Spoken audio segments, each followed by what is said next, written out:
بسم اللہ الرحمن الرحیم رب اعوذ بک من همزات الشیاطین واعوذ بک رب ان یحضرون رب زدنی علما رب اشرح لی صدری ویسر لی امری واحلل عقدۃ من لسانی یفقہوا قولی والسلام علی من اتبع الہدی حقیق انا لا اکون علی اللہ الا الحق اللہ وحدہ لا شریک کی نازل کردہ آخری کتاب ہدایت قرآن مبین میں سے اللہ کی آیات کی روشنی میں ملت ابراہیم کے لیے، یعنی وہ تمام انسان جو اپنے آپ کو ابراہیم خلیل اللہ علیہ السلام کی ملت میں شمار کرتے ہیں، ان کا دعویٰ ہے کہ ہم مسلمان ہیں، ان کے لیے قرآن مبین میں سے جو ایک رویا ہے، ایک ویژن ہے، اس کو اخذ کیا گیا ہے۔ اور ہر وہ انسان جو اپنے آپ کو مسلمان کہتا ہے، خود کو ابراہیم خلیل اللہ علیہ السلام کی ملت میں شمار کرتا ہے، اس کے لیے لازم ہے کہ اس کا وہی خواب ہو، وہی ویژن ہو، وہی رویا ہو جو ابراہیم خلیل اللہ علیہ السلام کا تھا، جو محمد رسول اللہ علیہ السلام کا تھا۔ یہ قرآن مبین میں سے اللہ کی آیات کی روشنی میں اس کو دیکھیں گے، سمجھیں گے آیات کے حوالے سے۔ یہ ویژن، مشن، نصب و نین اور خواب، جس کو اردو میں خواب کہتے ہیں، یہ کرۂ ارض پر موجود تمام مسلمانوں کا یہ خواب ہونا چاہیے، اور یہی خواب گویا ان کی منزل ہے، ان کا نصب و نین ہے۔ محمد رسول اللہ علیہ السلام کا بھی یہی خواب تھا، اور ہر مومن کا، ہر مسلمان کا جو خود کو ابراہیم خلیل اللہ علیہ السلام کی ملت میں، ذریت میں اور ان کے عہد میں شمار کرتا ہے، دعویٰ کرتا ہے، جب تک اس کا یہ ویژن، مشن اور خواب اور رویا نہیں ہوگا تو وہ قطعی طور پر خود کو مسلم یا ابراہیم خلیل اللہ علیہ السلام کی ملت میں شمار کرنے کا حق نہیں رکھتا۔ یہ جو رویا ہے، اس کو مختلف پہلوؤں سے، اس کو مختلف نشستوں میں، مختلف درسوں میں اس کو واضح کیا جائے گا۔ اس کے 6-7 حصے ہوں گے، جن میں ہر حصے میں اس رویا کے مختلف پہلو بیان کیے جائیں گے۔ ان سب کو سمجھنا ضروری ہے، اور ساتھ ساتھ کتاب اللہ قرآن مجید کی آیات کے حوالہ جات بھی ہوں گے، اور تمام مسلمانوں کے لیے، مومنین کے لیے یہ لازم ہے کہ وہ قرآن مجید میں سے خود ان آیات کو دیکھیں اور غور و فکر کریں، تفکر اور تدبر کریں، عقل و شعور کو استعمال کریں، اور زمینی حقائق کی روشنی میں وہ خود فیصلہ کریں۔ اس سلسلے میں سب سے پہلے یہ واضح کرنا ضروری ہے کہ یہ جو مختلف 6-7 حصے ہوں گے، ہر حصے میں ایک نشست میں ایک حصے کو واضح کیا جائے گا۔ پہلے حصے میں جو بیت اللہ ہے، مسجد الحرام، کعبہ، جو کہ مکہ میں واقع ہے، جس کو ابراہیم خلیل اللہ علیہ السلام اور اسماعیل علیہ السلام نے تعمیر کیا تھا، اس کی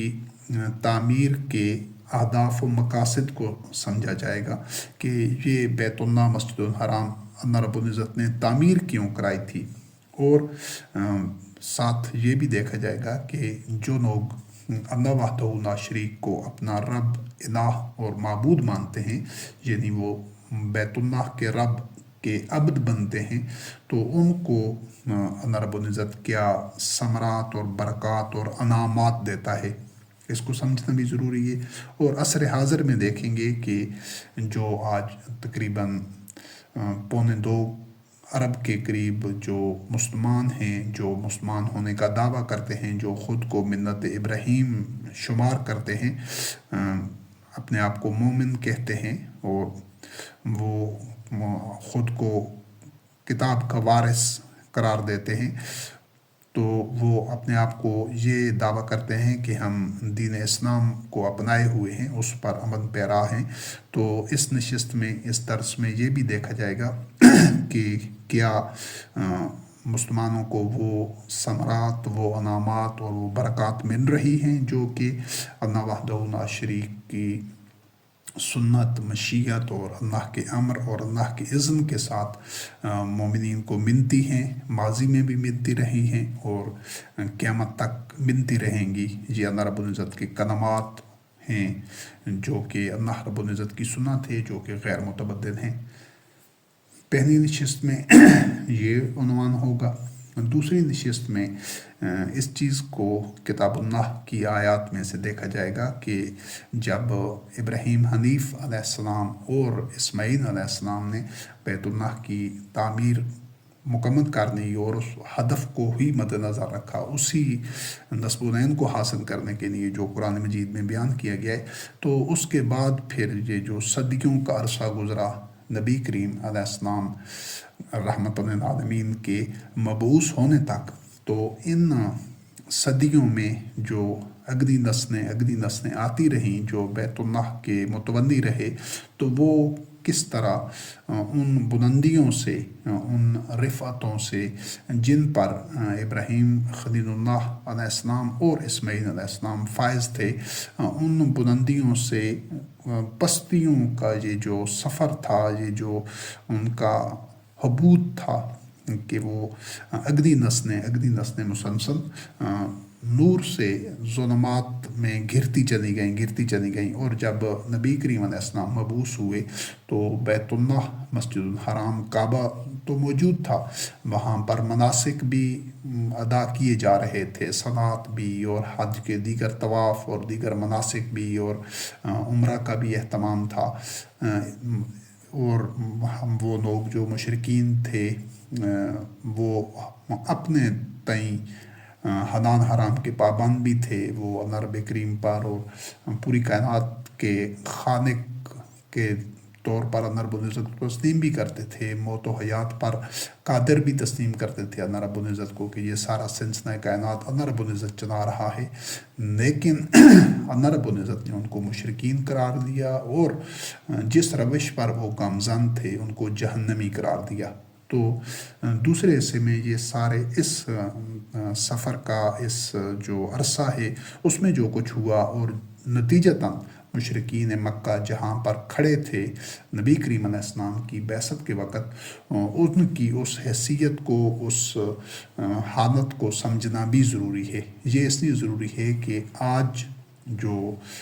پوری دنیا میں مسلمان ہیں جو خود کو ابراہیم خلیل اللہ علیہ السلام کی ملت کہتے ہیں، ان کی حالت کو سمجھنے کے لیے ان مشرکین مکہ کی حالت سے ان کا موازنہ اور تقابلی جائزہ لیا جائے گا کہ ان دونوں میں فرق ہے یا نہیں ہے، یا سطحی اور ظاہری سا فرق ہے، معنوی لحاظ سے دونوں ایک ہی سطح پر یا ایک ہی کیفیت میں یا ایک ہی طرح ظلمات میں گھرے ہوئے ہیں۔ یہ سب بھی قرآن مجید کی آیات کی روشنی میں دیکھا جائے گا، یعنی جس کو قرآن مجید میں اضاء الصلاۃ واتبعوا الشہوات کے الفاظ سے واضح کیا گیا ہے کہ انہوں نے صلاۃ کو ضائع کر دیا تھا اور شہوات کا اتباع کرنے لگے تھے۔ اس سارے عرصے میں یعنی بیت اللہ، مسجد الحرام کی تعمیر سے لے کر نبی کریم علیہ السلام کی بعثت تک کا جو عرصہ تھا وہ اس وجہ سے نور سے ظلمات میں ہر آنے والی نسل گرتی چلی گئی کہ انہوں نے اس جرم کا ارتکاب کیا تھا۔ تو اس ان کی تنزلی کی تاریخ کو، یعنی مشرکین مکہ کی جو موجود تھے، اس کی تنزلی کی تاریخ کو، سفر کو، اس سارے عرصے کو سمجھیں گے تو اس کو آیات کی روشنی میں سمجھنے کے بعد جو آج کا منظرنامہ ہے اور اس کو ایک تقابلی طور پر اس کا جائزہ لے سکیں گے آج کی جو صورتحال ہے اس وقت کے مشرکین سے۔ تو تیسرے حصے میں یہ دیکھیں گے اللہ رب کریم کی آیات کی روشنی میں کہ محمد رسول اللہ علیہ السلام کا رؤیا کیا تھا، وہ خواب کیا تھا جس کا تذکرہ قرآن مجید میں ہے، اور اس کو اللہ رب کریم جو خیر الماکرین ہے، اللہ رب العزت نے اس خواب کو تعبیر کس طرح بخشی، یعنی اس کو حقیقت میں خواب کو کس طرح ڈالا۔ تو جب تک ہمارا تمام جو مسلمان ہیں خود کو مسلمان قرار دیتے ہیں، دعویٰ کرتے ہیں، خود کو ملت ابراہیم میں شمار کرتے ہیں، ان کا خواب، ان کا ویژن، ان کا رویا، ان کا نصب و نین، ان کا ہدف جب تک وہ نہ ہوگا جو محمد رحمت للعالمین خاتم النبیین علیہ السلام کا تھا، اس وقت تک حقیقت میں وہ چاہے دیگر مناسک بھی جو اسلام کے ہیں وہ بھی ان پر کاربند رہیں، عبادات بھی کرتے رہیں، اور وہ دعویٰ بھی کرتے رہیں کہ کائنات کا خالق و مالک اللہ ہے اور موت و حیات پر اسی کو اقتدار ہے، سارا نظام وہی چلا رہا ہے، اس طرح کے سب دعووں کے باوجود بھی جب ان کا وہ ویژن اور نصب العین اور ہدف وہ نہیں ہوگا جو ابراہیم خلیل اللہ علیہ السلام کا اور محمد رسول اللہ علیہ السلام کا تھا، اس وقت تک وہ صحیح معنوں میں اس معیار پر مومن اور مسلم نہیں ہو سکتے جو اللہ وحدہ لا شریک نے جو کسوٹی، جو میزان اور جو سٹینڈر مقرر کر دیا ہے اسلام کا۔ کیونکہ جب بھی کسی منزل کا جب تک تعین نہیں ہوتا، جب تک کسی سفر کا کوئی ہدف نہیں ہوتا، کسی جد و جہد کا نصب العین نہیں ہوتا، تو وہ بے نتیجہ اور بے مقصد توانائیاں، صلاحیتیں اور وقت کا ضیاع ہوتا ہے۔ تو یہ مناسک، یہ عبادات اور یہ بذام خیش جو عقائد اور ایمان کا دعویٰ ہے، یہ ناحاصل ہیں اور بے ثمر ہوگی یہ ساری جد و جہد جب تک کہ ہمارا رویا، ہمارا خواب، ہمارا ویژن، ہمارا نصب العین، ہدف اور مقصد وہ نہیں ہو جاتا۔ تو سب سے بنیادی اور ضروری چیز ہے بقایا تمام جو معاملات ہیں، حلال حرام کی پابندی ہے، جو ہماری معیشت ہے، معاشرت ہے، اخلاقیات ہیں، جو تقوی، عبادات، مناسک، وہ سب بعد کی باتیں ہیں، وہ دیگر ترجیحات پر ہیں، وہ بھی تمام کی تمام دین کا حصہ ہیں، لوازمات ہیں۔ جو کچھ قرآن کریم میں بیان کیے گئے، ہر آیت میں جو حکم ہے اللہ رب العزت کا، جو عبادات ہیں، جو آئینی زندگی سے متعلق ہیں، سماجی معاملات، معیشت، معاشرت، اخلاقیات، جنگ، امن، تمام معاملات میں جو رہنمائی دی گئی ہے کتاب اللہ میں، وہی دین ہے۔ ہر ایک حکم کا اتباع کرنا اور ہر ایک کی پاسداری کرنا تمام مومنین مسلمین کے لیے لازم ہے، لیکن ان سب سے جو ٹاپ پریورٹی پر ہے، جو اولین ترجیح ہے، وہ ہے ہدف کا درست ہونا، نصب العین کا درست ہونا، خواب وہی ہونا، ویژن اور رویا وہی ہونا جو ہمارے دادا ابراہیم حنیف علیہ السلام کا اور محمد رسول اللہ علیہ السلام کا رویا اور خواب تھا۔ تو اس کو تیسرے حصے کے بعد جو چوتھا حصہ ہوگا، اس میں محمد رسول اللہ علیہ السلام والذین معہ رضی اللہ عنہم کا زمینی حقائق کے تناظر میں، یعنی زمینی حقائق کو دیکھتے ہوئے جو انہوں نے درست موقع پر راست اقدام کیا، مشرکین سے تولیت کعبہ واپس لینے کا، اور کامیاب طور پر، پرامن طور پر اس طرح تولیت کعبہ ان سے واپس لی جس طرح لینے کا حق تھا، اور جس طرح اللہ وحدہ لا شریک کی مشیت، اللہ کا امر اور اللہ کا اذن تھا، اسی کے مطابق تولیت کعبہ ان سے واپس لی۔ اس چوتھے حصے میں اس کو سمجھنا ضروری ہے۔ کیوں کہ آج کے دور میں جو آل سعود ہیں، جن کے پاس تولیت کعبہ ہے، یہ قبضہ گیر ہیں، انہوں نے اپنی اجارہ داری اور اپنا تسلط قائم کیا ہوا ہے، یہ غاصب ہیں، یہ اس کے اہل نہیں ہیں۔ اس میں قرآن مجید کی آیات کی روشنی میں دیکھیں گے کہ تولیت کعبہ کے اہل کون ہیں اور ان کے اندر کیا خوبیاں، کیا خصوصیات ہونی چاہیے اور ان کی پہچان کیا ہے۔ تو ابھی جو موجودہ دور میں یا اس سے پہلے بھی ایک طویل عرصے سے جن لوگوں کے پاس تولیت کعبہ رہی ہے، وہ تولیت کعبہ کے اہل نہیں تھے، وہ اس کے حقدار بھی نہیں تھے، اس کے قابل نہیں تھے کہ ان کے پاس تولیت کعبہ رہتی۔ تو جب تک یہ پورے کرۂ ارض پر نیت کعبہ اس کے اہم لوگوں کے ساتھ پاس نہیں ہوگی، اس وقت تک عالمی امور کی اصلاح نہیں ہو سکتی، اس وقت تک کرۂ ارض سے شر اور فساد اور فتنہ نابود نہیں ہو سکتا، اس کا مقابلہ نہیں کیا جا سکتا، شر اور فساد کا اس کو شکست نہیں دی جا سکتی۔ پہلا اور لازمی اقدام یہ ہے، اولین ترجیح یہ ہے کہ نیت کعبہ ان لوگوں کے پاس ہو جو اس کے اہل ہیں، جو متقین ہیں، جو واقعتاً ابراہیم حنیف علیہ السلام کی ملت اور ذریت میں شامل ہیں، ان لوگوں کے پاس۔ تو اس اقدام کو سمجھنا ضروری ہے۔ اس کو چوتھے حصے میں بیان کیا جائے گا کہ کس طرح کس انداز سے، کن مراحل سے گزر کر ایک کامیاب اقدام کے ساتھ اللہ رب کریم کی نصرت و تائید کے ساتھ اور اللہ رب العزت کی رہنمائی جو وحی کے ذریعے دی جا رہی تھی، اس کی روشنی میں کس طرح ان مشرکین سے نیت کعبہ ان لوگوں کو منتقل ہوئی جو متقین تھے، جو اس کے اہم تھے، یعنی محمد رسول اللہ علیہ السلام بنظیر معاہو رضی اللہ عنہم۔ پانچویں حصے میں اللہ رب کریم کی جو آیات ہیں قرآن مبین میں سے، ان کی روشنی میں، ان کی اصولی تعلیمات کی روشنی میں اس چیز کا جائزہ لیا جائے گا کہ جو صدر اول کے مسلمان تھے، یعنی محمد رسول اللہ علیہ السلام کے جو متبعین تھے، جو آپ کے ساتھ تھے، انہوں نے تو نیت کعبہ حاصل کرنے کے بعد یقیناً اللہ رب العزت نے قرآن مجید میں بار بار اس چیز کی شہادت دی ہے اور اس کی تاکیداً اس چیز کو واضح کیا ہے کہ وہ مومنون حقہ تھے، رضی اللہ عنہم ورضوا عنہ کے منزل پر تھے، راشدون تھے۔ تو انہوں نے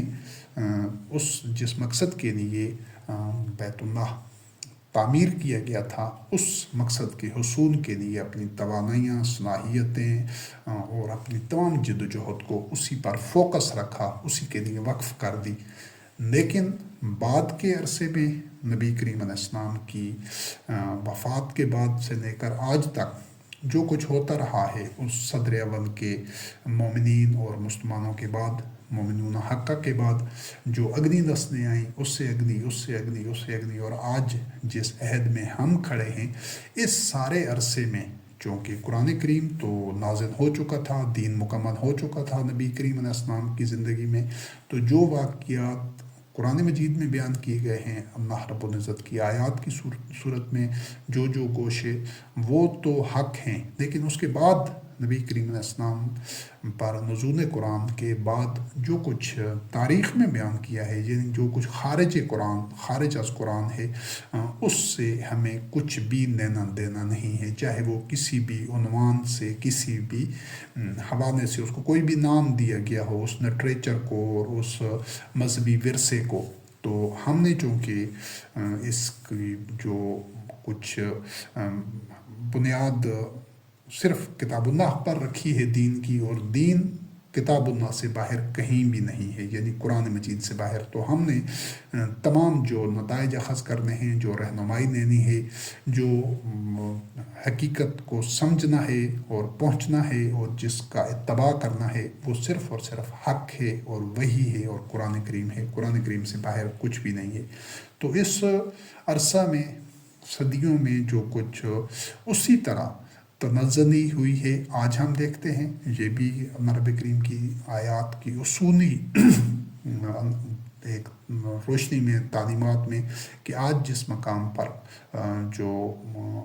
امت مسلمہ ہے، جو خود کو مسلمان کہتے ہیں، وہ جن ظلمات میں، جن پستیوں میں اور جس سنت میں مبتلا ہیں، تو اگر وہ ابراہیم خلیل اللہ علیہ السلام کی ملت اور ذریت ہوتے تو وہ قطعاً اس حالت میں نہ ہوتے۔ یہ پھر اللہ رب کریم کی آیات کی روشنی میں دیکھیں گے کہ جو ملت ابراہیم ہے، جو ابراہیم خلیل اللہ علیہ السلام کی ذریت ہے، اس کا تو مقام و منصب امام الناس ہے، وہ تو کبھی اس طرح ذلت میں اور تفرقہ میں اور ظلمات میں اور پستیوں میں ہو ہی نہیں سکتی، یہ دونوں چیزیں اکٹھی نہیں ہو سکتی۔ تو اس سارے عرصے میں، جو پانچویں حصے میں ہم نے اللہ کی آیات کی روشنی میں اس چیز کا جائزہ لینا ہے کہ جس طرح ابراہیم خلیل اللہ علیہ السلام اور اسماعیل علیہ السلام کی تعمیر کعبہ کے بعد صدیوں پر محیط عرصہ میں اگنی نسلیں ظلمات میں، تاریکیوں میں، ذلت میں اور شرک میں اور افطراء علی اللہ کاذبہ میں اور گر چکی تھی، یعنی تو محمد رسول اللہ علیہ السلام کی وفات کے بعد اور صدر اول کے مومنین کے بعد کس طرح خود کو مسلمان کہنے والی نسلیں ذلت میں، ظلمات میں اور پستیوں میں گرتی گئیں۔ اب چونکہ اس سارا یہ جو صدیوں پر محیط عرصہ ہے، اس عرصے میں وحی کا نزول تو نہیں ہوا۔ اگر قرآن کریم میں یہ واقعات بیان ہوتے جو بیان ہیں وہ تو عین حق ہیں، تو اس عرصے میں چونکہ وحی کا نزول نہیں ہوا، لیکن جو رہنما اصول ہیں وحی میں موجود ہیں، ہم نے اس سارے عرصے کو اور خاص طور پر آج جو حالت ہے خود کو مسلمان کہنے والی قوم کی، اس ملت کی، تو اس کی روشنی میں ہم دیکھیں گے کہ یہ سارا عرصہ کس طرح نور سے ظلمات تک کا یہ سفر ہے، اور آج جس نہج پر، جس سطح پر، جس پستی میں مسلمان ہیں اس کو دیکھیں گے۔ یہ سارے مراحل سمجھنا ضروری ہے، اور چھٹے حصے میں یہ دیکھا جائے گا کہ جو لوگ اس وقت غاصب ہیں، جو آل سعود ہے، جو قابض ہیں، جو کہ ایک انہوں نے اجارہ داری اور قبضہ کیا ہوا ہے بیت اللہ پر، وہ اس کے اہل نہیں ہیں، تو آج جو لوگ واقعتاً حقیقت میں ملت ابراہیم میں دنیا میں بے شک چند لوگ ہی ہوں، تو جو واقعتاً اس سٹینڈرڈ پر، اس معیار پر، اس کسوٹی پر پورے اترتے ہیں جو ابراہیم خلیل اللہ علیہ السلام کی ملت، ذریت اور عہد ہونے کی ہے، یعنی جو حقیقی مومن ہیں، انہوں نے آج کے دور میں اپنے آبا ابراہیم خلیل اللہ علیہ السلام اور اسماعیل علیہ السلام کی میراث کو، اس بیت اللہ کو، مسجد الحرام کو، ان غاصبین اور ان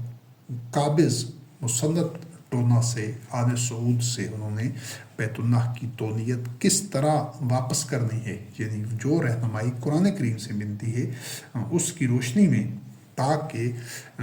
بیت اللہ کی تونیت پرامن طور پر آسان انداز سے حکمت کو بروئے کار لاتے ہوئے بغیر کسی قتال اور جنگ و جدل کے تونیت کعبہ واپس ان لوگوں کو مل جائے جو اس کے اہل ہیں۔ تو یہ جو مرحلہ ہے اس کو چھٹے حصے میں بیان کیا جائے گا، اور اس کو تمام تر پہلوؤں سے سمجھنا اور اس کو ذہن نشین کرنا ضروری ہے۔ جب یہ نقشہ واضح ہو جائے گا تو پھر تمام قرۂ ارض پر موجود جو مومنین ہوں گے، مسلمین ہوں گے، جو واقعتاً ابراہیم خلیل اللہ علیہ السلام کی ملت اور ذریت میں شامل ہوں گے، اللہ رب العزت کے اس میزان پر، کسوٹی اور سٹینڈرڈ پر پورے اترنے والے ہوں گے، ان تمام کی توانائیاں، صلاحیتیں، ان کی جد و جہد جب اسی ایک نقطے پر فوکس ہو جائے گی، یہی واحد ان کا نصب و عین ہوگا، چاہے وہ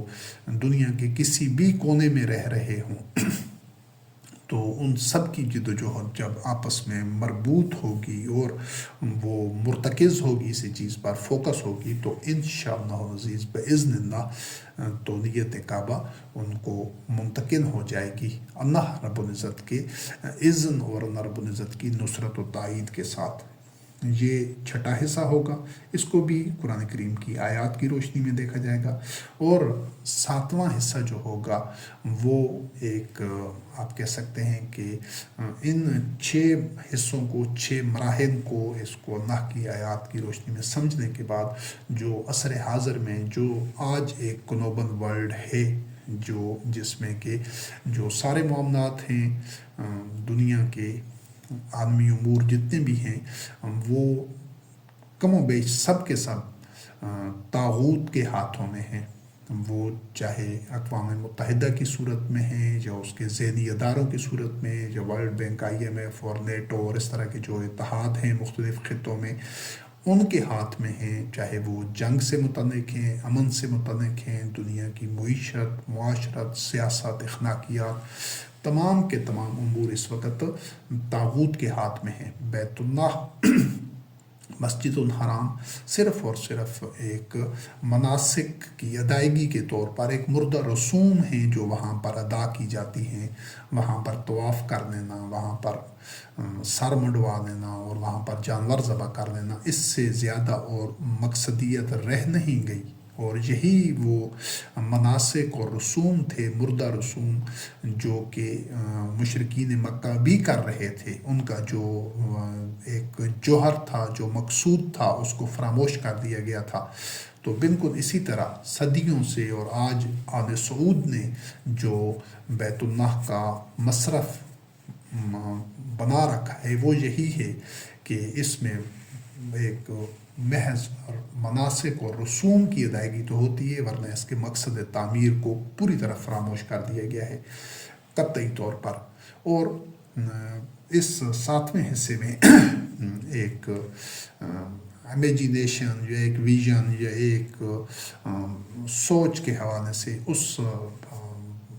وہ خط و خال اور وہ خاکہ بیان کیا جائے گا کہ جب اللہ رب العزت کی نصرت و تائید سے تونیت کعبہ اس کے اہم لوگوں کو، مومنین کو، متقین کو، ابراہیم خلیل اللہ علیہ السلام کی منت اور ذریت کو مل جائے گی، تو اس کا ایک سکیچ ہے کہ وہ عالمی امور کا مرکز اس گھر کو کس طرح بنائیں گے۔ یہ ایک پورا منظر ہے تاکہ جو اس وقت اقوام متحدہ اور دیگر طاغوتی ادارے ہیں جو دنیا کا عالمی امور چلا رہے ہیں سارے، اور دنیا میں اسی وجہ سے یہ شر اور فساد پھیلا ہوا ہے، تو جب تونیت کعبہ اس کے اہم لوگوں کو منتقل ہو جائے گی تو وہ بیت اللہ کو کس طرح عالمی مرکز بنا کر پوری دنیا میں امن کو یقینی بنائیں گے، اصلاح فی الارض کو یقینی بنائیں گے، اور وہ مختلف گوشوں میں کیا کیا اقدام کریں گے، 7ویں حصے میں اس پہلو سے ایک منظر کشی اور ایک خاکہ بیان کیا جائے گا۔ تو اس پہلے حصے کی ابتدا کرتے ہیں سورۃ الرعد کی آیت نمبر 17 میں۔ اللہ وحدہ لا شریک نے ایک اصول بیان کیا ہے کہ یہ قوانین فطرت ہوں، مظاہر فطرت ہوں یا انسانی کاوش، ان سب میں جو چیز نوع انسانی کی منفعت کے لیے ہے، اس کو نفع دینے والی ہے، وہی باقی رہتی ہے، اور جو چیز ناکارہ ہے، ردی ہے، کچرا ہے، اس میں منفعت نہیں ہے، وہ فضول چیز ہے، وہ ضائع ہو جاتی ہے۔ تو چاہے کوئی نظام ہو یا کوئی انسانی جدوجہد سے انسانی کوئی آپ کہہ سکتے ہیں کہ اس کی کاوشوں کا ماحصل ہو، تو اگر اس کے اندر نوع انسانی کی منفعت کا سامان ہوگا تو اس کو بقا ہوگی، اور اس میں اگر نوع انسانی کی منفعت نہیں ہے بلکہ وہ ناکارہ اور ناحاصل اور نوع انسانی کے لیے جو ضرر رساں یا فضول جو بھی امور، معاملات، جو نظام، جو اقدام ہوں گے، ان کو ثبات نہیں ہوگا، وہ مٹ جائیں گے، وہ باقی نہیں رہیں گے۔ یہ بنیادی اصول ہے جو اللہ رب کریم نے بیان کیا ہے کہ جس طرح بارشی پانی کے اوپر ایک جاگ اور مین کو اوپر تیر رہا ہوتا ہے، یا جب مختلف دھاتوں کو خالص کرنے کے لیے ان میں جو کھوٹ ہوتا ہے وہ نکالنے کے لیے دھاتوں کو پگھلایا جاتا ہے، تو اس کے اوپر جو جاگ اور مین کو چین آ جاتی ہے، تو یہ چاہے وہ پانی کے جاگ اور مین کو چین ہو یا دھاتوں کا، یہ تو اڑ جاتے ہیں، ضائع ہو جاتے ہیں، کیونکہ یہ ناکارہ اور ردی چیز ہے۔ تو جو منفعت بخش چیزیں ہوتی ہیں وہ باقی رہ جاتی ہیں اور وہ انسانیت کے تصرف میں رہتی ہیں۔ تو یہ اسی اصول کے اوپر جو بھی چاہے عقائد ہیں، چاہے نظام ہے، چاہے انسانی روش ہے، جو بھی چیزیں ہیں جو انسانیت کی منفعت کے لیے ہوں گی، صرف انہی کو بقا ہوتا ہے۔ وقت خود بخود یہ اللہ رب کریم کی ایک سنت ہے، اللہ رب العزت کے کلمات ہیں کہ وقت کا دھارا ناکارہ اور ردی اور کچرا اور غیر منفعت، جس میں منفعت نہیں ہوتی، جو منفعت بخش چیزیں نہیں ہوتی، جو ضرر کی حامل ہوتی ہیں اور اس میں تخریب ہوتی ہے، ان کو مٹا دیا جاتا ہے۔ تو اسی طرح یہ جو جس طرح مشرکین مکہ کہ جو بیت اللہ سے متعلق جو ان کا بیت اللہ کا جو مصرف تھا ان کے نزدیک، جو انہوں نے جس مقصد کے لیے بیت اللہ کو استعمال کر رہے تھے، تو وہ اسی طرح منفعت بخش نہیں تھا، وہ ناحاصل اور ضرر رساں تھا۔ بیت اللہ تو وہی تھا، مسجد الحرام وہی تھی، لیکن اس کا جو تصرف جس حد تک، وہ جس نہج تک، جس بستیوں میں پہنچ چکے تھے، تو اللہ رب کریم نے اس کو اس جاگ کی طرح، مین کو چین کی طرح اس پورے نظام کو تہس نہس کر کے مٹا دیا اور بدل دیا اس نظام کے ساتھ جو نو انسانی کے لیے منفعت پر مبنی تھا۔ لیکن پھر وہی ہوا جو پہلے ماضی میں ہو چکا تھا، کہ وہ صدر اول کے مومنین اور نبی کریم علیہ السلام کے بعد جو اگلی نسلیں آتی رہیں، بتدریج وہی کام ہوا کہ آج جو بیت اللہ کا جو مصرف ہے، جس مقصد کے لیے یہ اللہ کا گھر کعبہ استعمال ہو رہا ہے، یہ بھی اسی طرح مشرکین مکہ کی طرح نو انسانی کی منفعت کا کوئی سامان اس میں نہیں ہے، بن کے وہ جاگ کی طرح جو دھاتوں پر یا ندی نالوں کے پانی کے اوپر جو تیر رہا ہوتا ہے، صرف وہی کچھ رہ گیا ہے، ورنہ حقیقت میں اس کی وہ نو انسانی کی منفعت کا یہ کوئی سامان نہیں ہو رہا، بس کچھ مالی مفادات ہیں جو وہ اپنی اجارہ داری اور چودراہٹ جو آل سعود نے مسلم دنیا میں اپنی قائم کر رکھی ہے، اس کے تحفظ کے لیے اس گھر کو استعمال کیا جا رہا ہے۔ تو یقیناً انشاءاللہ عزیز باذن اللہ یہ جو نو انسانی کے لیے منفعت بخش نہیں ہے اس گھر کا جو ابھی مصرف ہے، تو اس کو اللہ کے اذن اور اللہ رب العزت کی نصرت و تائید سے اس پورے نظام کو بدل دیا جائے گا منفعت بخش نظام کے ساتھ۔ اس کے بعد آگے بڑھتے ہیں، سورت البقرہ کی آیات 124 سے لے کر 127 تک، یہ ہم پہلے حصے میں بیت اللہ کی تعمیر کے اہداف و مقاصد اور جو لوگ پھر اللہ کو رب، الہ اور معبود مانتے ہیں، یعنی بیت اللہ کے رب کو اپنا الہ، معبود اور رب تسلیم کرتے ہیں، ان کو جو اس کے ثمرات ملتے ہیں، یعنی جو مقصد تعمیر ہے بیت اللہ کا، اس کو واضح کر رہے ہیں۔ تو اس کے ثمرات، برکات اور انعامات کو بھی دیکھیں گے۔ تو ابراہیم خلیل اللہ علیہ السلام کو اللہ رب کریم نے سورۃ البقرہ کی آیات 124 سے 127 تک، اس کا 3 آیات میں تذکرہ ہے، 4 آیات میں، کہ اللہ رب کریم نے ابراہیم خلیل اللہ علیہ السلام کو مختلف کلمات میں جب ابتلا کے بعد ابراہیم خلیل اللہ علیہ السلام اس معیار پر، اس کسوٹی پر، اس سٹینڈر پر پورا اترا، تو اللہ رب العزت نے اس ابراہیم خلیل اللہ علیہ السلام کو لوگوں کا امام بنا دیا، جہاں پر مسلمانوں کا یا مومنوں کا ایمان نہیں ہے، امام للناس امامہ، جائلوں کا للناس امامہ، یہ نہیں، وہ اس کو ابراہیم خلیل اللہ علیہ السلام کو ریوارڈ یا اعزاز جو دیا گیا اس کسوٹی پر، اس معیار پر اللہ رب کریم کے پورا اترنے کے بعد، تو اس کو، اور ابراہیم خلیل اللہ علیہ السلام نے اللہ رب کریم سے سوال کیا کہ میری ذریت میں یہ جو امام الناس کی مسند ہے یہ باقی رہے گی؟ تو اللہ رب کریم نے فرمایا کہ ظالمین کے ساتھ میرا عہد نہیں ہے۔ پہلی چیز یہاں سے یہ ثابت ہو گئی کہ جو لوگ بھی اپنے آپ کو ابراہیم خلیل اللہ علیہ السلام کی ملت، ذریت اور عہد قرار دیں، دعویٰ کریں اس کے لیے لازم ہے کہ وہ امام الناس کی مسند پر ہوں۔ اگر وہ امام الناس کی مسند پر نہیں ہیں، اور آج یقیناً پوری کی پوری جو مسلمان قوم ہے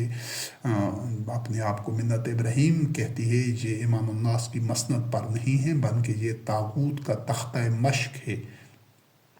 باطل نظام کے آگے بے بس ہیں۔ تو پہلی چیز یہ ثابت ہو گئی، یہ چاہے آل سعود ہوں یا دیگر جو مسلمان ہیں پوری دنیا میں پھیلے ہوئے،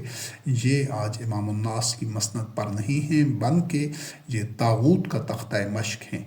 تو اگر یہ، اور اس سے یہ ثابت ہوتا ہے کہ یہ ظالمین ہیں، یہ ظالمین نہ تو امام الناس کی مسند کے عہد ہیں اور نہ تولیت کعبہ کے عہد ہیں، یہ چیز اللہ کی آیات میں سے ثابت ہے۔ اور اس گھر کو اللہ رب کریم نے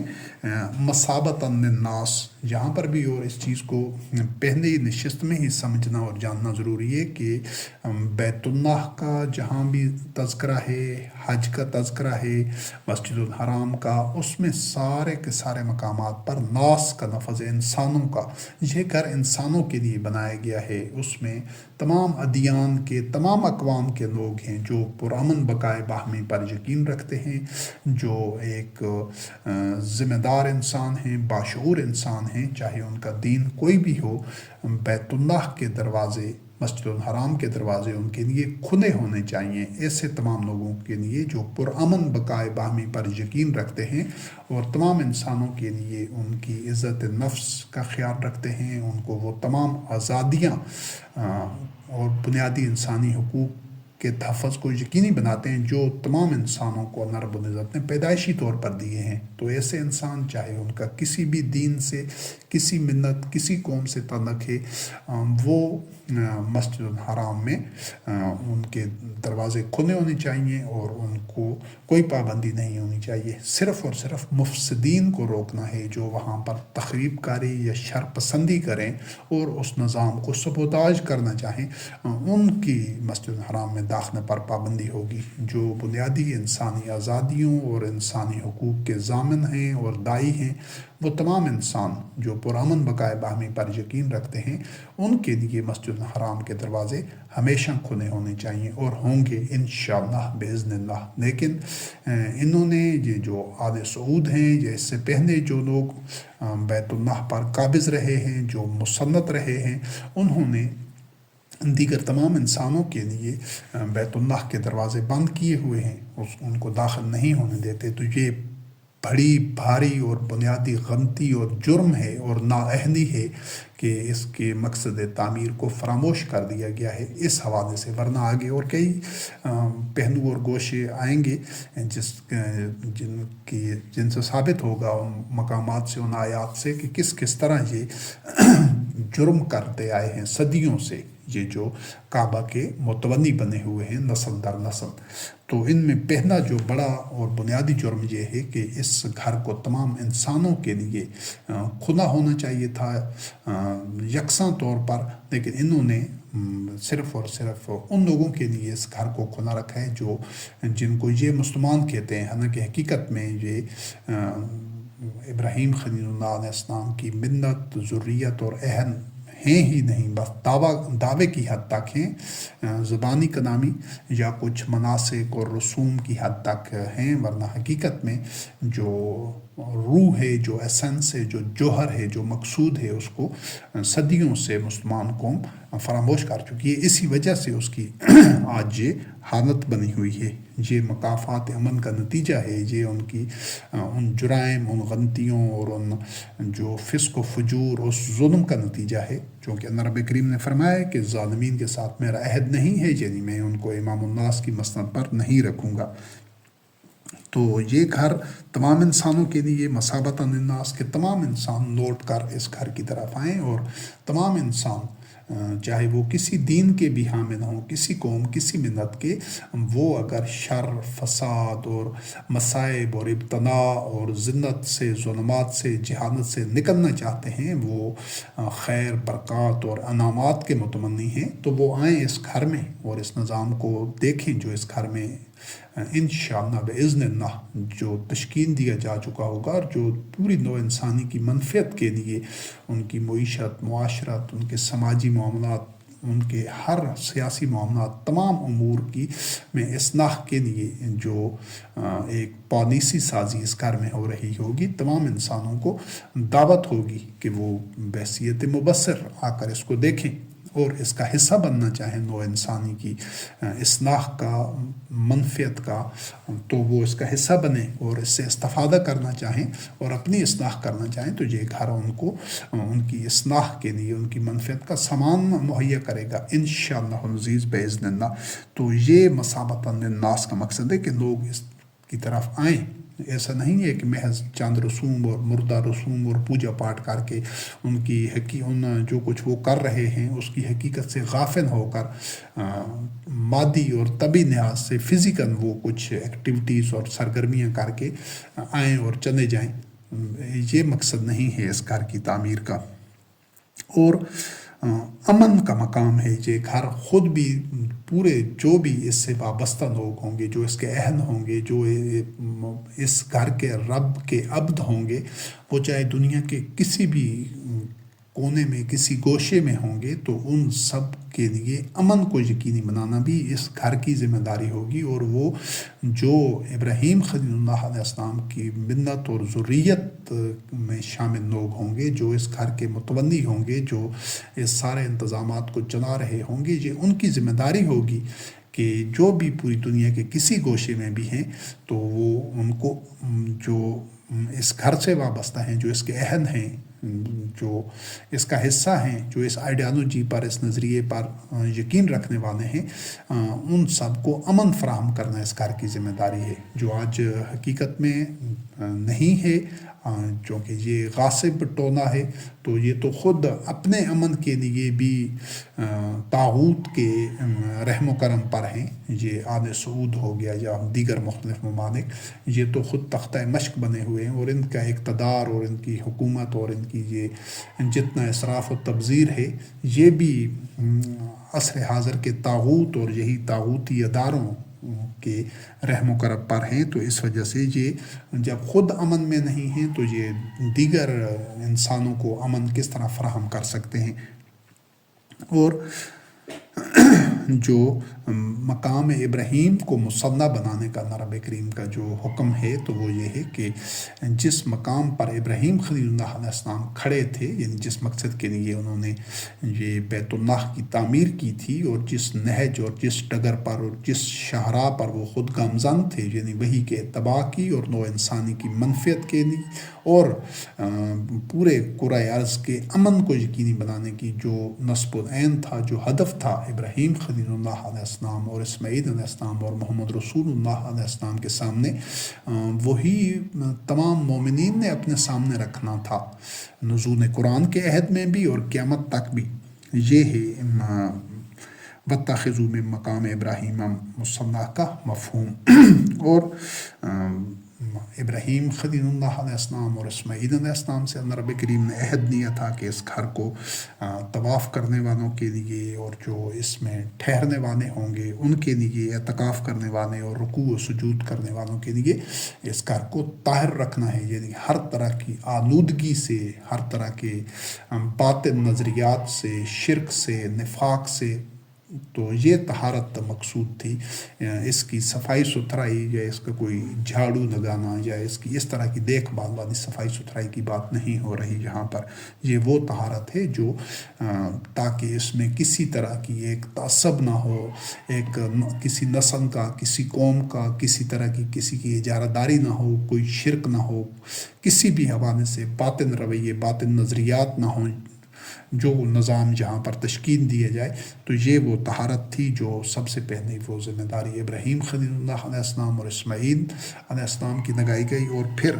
جو ان کی ذریت میں لوگ شامل تھے ان سب کے لیے. اور پھر یہی ذمہ داری نبی کریم علیہ السلام، محمد رسول اللہ علیہ السلام والذین آمنوا معہ رضی اللہ عنہم کی تھی. اور آج بھی جو لوگ ابراہیم خلیل اللہ علیہ السلام کی ذریت اور اہل میں شامل ہوں گے ان کی بھی یہی ذمہ داری ہے. اور ابراہیم خلیل اللہ علیہ السلام نے رب العزت سے دعا کی کہ اللہ اس شہر کو امن والا بنا دے، تاکہ یہ خود بھی امن میں ہو اور دیگر انسانوں کے لیے بھی امن کو یقینی بنانے والا ہو، امن کا ضامن ہو. تو آج یہ پہلے یہ چیز واضح ہو چکی ہے کہ یہ خود اپنے آپ کو محفوظ رکھنے کے لیے طاغوت کے رحم و کرم پر ہے. یہ جو شہر ہے یا یہ جو بیت اللہ ہے، مسجد الحرام ہے، اور جو اس کے متبنی ہیں، ان سب کو اپنے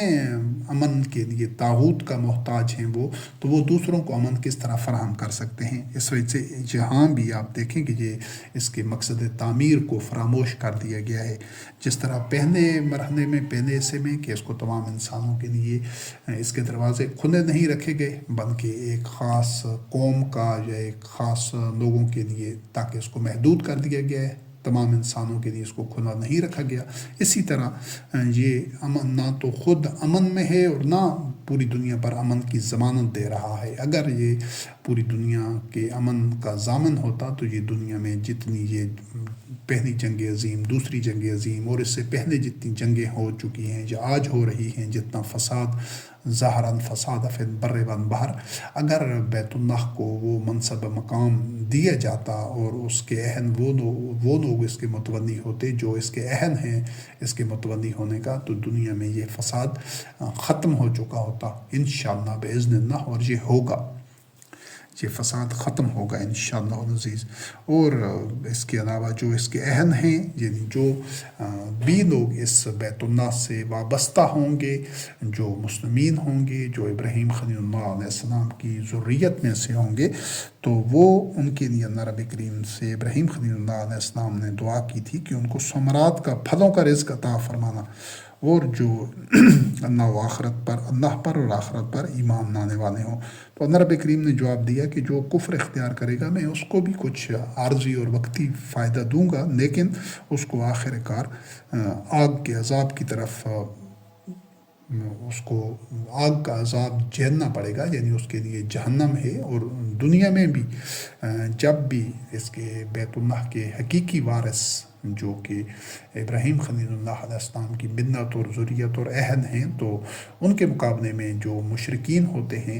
ان کو شکست ہوتی ہے. آج بھی انشاءاللہ العزیز ایسا ہی ہوگا، اور محمد رسول اللہ علیہ السلام کے عہد میں بھی ایسا ہی ہوا تھا. اور جس وقت ابراہیم خلیل اللہ علیہ السلام اور اسماعیل علیہ السلام اس گھر کی